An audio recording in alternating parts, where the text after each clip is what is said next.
ساعات بنسمع صوت طقطقه في المفصل سواء احنا بنتمرن او احنا بنصلي او حتى واحنا نازلين وطالعين السلم. يا ترى ايه الاسباب؟ هل الصوت ده حاجه عاديه ولا دي حاجه مضره؟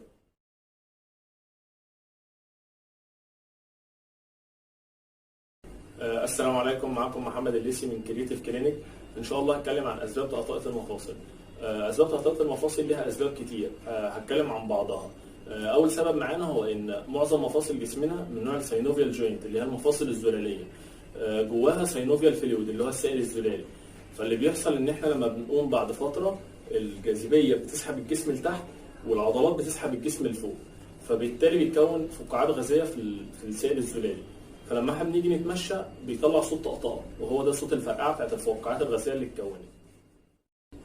تاني سبب معانا هو ان الاوتار بتحتك بالعظم، ودي حاجه مش طبيعيه انها تحصل، ودي تبقى بسبب الجوينت انستابيليتي، عدم ثبات المفصل. تالت سبب هو خشونه المفاصل.